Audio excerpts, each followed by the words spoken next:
Méditation de la communauté des disciples du Christ vivant en ce vendredi, après l'octave de Noël, année liturgique C.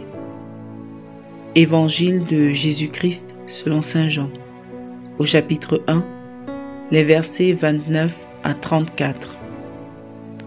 Le lendemain, voyant Jésus venir vers lui, Jean le Baptiste déclara: Voici l'agneau de Dieu qui enlève le péché du monde. C'est de lui que j'ai dit: L'homme qui vient derrière moi est passé devant moi, car avant moi il était. Et moi, je ne le connaissais pas. Mais si je suis venu baptiser dans l'eau, c'est pour qu'il soit manifesté à Israël. Alors Jean rendit ce témoignage: J'ai vu l'Esprit descendre du ciel comme une colombe, et il demeura sur lui. Et moi, je ne le connaissais pas. Mais celui qui m'a envoyé baptiser dans l'eau m'a dit: Celui sur qui tu verras l'Esprit descendre et demeurer, celui-là baptise dans l'Esprit Saint. Moi, j'ai vu, et je rends témoignage. C'est lui, le Fils de Dieu. Acclamons la parole de Dieu. Méditation. Bien-aimés dans le Seigneur, nous lisons aujourd'hui dans l'Évangile le deuxième témoignage du Baptiste, celui qu'il rend directement à Jésus.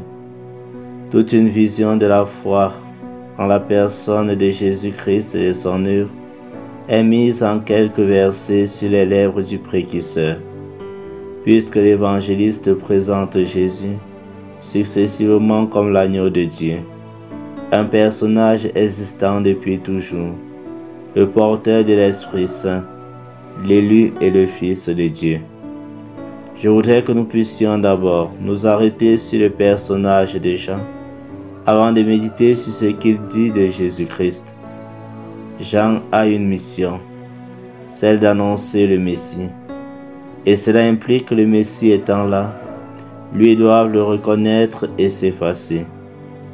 Jean est ainsi la figure du serviteur humble et vrai. Il n'attire pas à lui le regard des hommes, mais les tourne vers Dieu.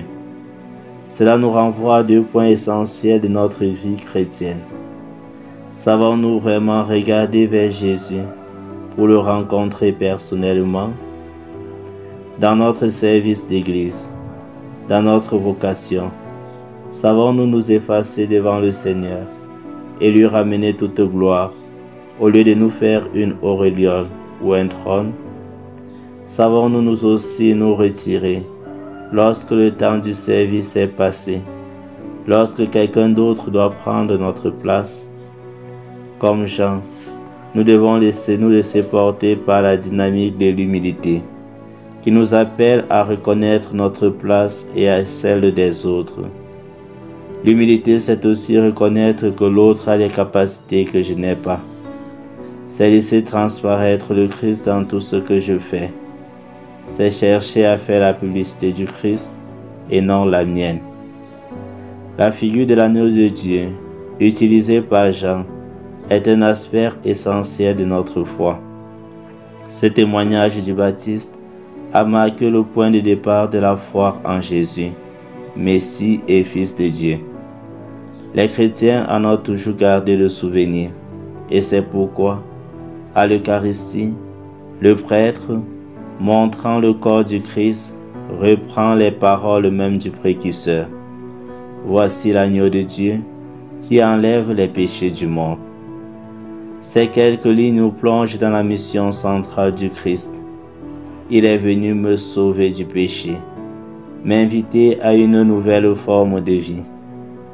N'ayons pas peur de reconnaître nos péchés et de les présenter à Jésus-Christ pour qu'il puisse nous en libérer.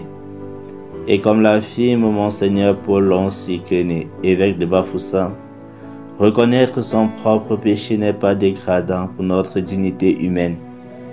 Au contraire, c'est cesser de se mentir à soi-même. C'est reconnaître son histoire telle qu'elle est, marquée par le péché, surtout lorsque nous avons fait du mal à nos frères et sœurs. Avec son doigt pointé, Jean-Baptiste nous invite donc à nous tourner et à tourner notre regard vers Jésus, à le chercher au-delà des apparences, pour faire grâce à lui l'expérience de la douce miséricorde de Dieu, qui accueille et pardonne tous les hommes qui reconnaissent leurs péchés. Prions. Seigneur Dieu Tout-Puissant, tu as voulu que ton Fils naisse de la Vierge Marie, afin que l'humanité soit libérée de l'esclavage du péché. Donne-nous de reconnaître en ton Fils Jésus-Christ l'agneau qui enlève les péchés du monde, de l'annoncer par toute notre vie et de toujours se rapprocher de lui pour être nous-mêmes purifiés de nos fautes. Intercession. Prions pour tous ceux qui, comme Jean-Baptiste, sont au service de Dieu, afin que le Seigneur leur accorde l'humilité de s'effacer devant celui qu'ils annoncent. Exercice spirituel. Fais un examen sincère de conscience au cours de la journée et présenter à Jésus, agneau de Dieu, tous nos péchés.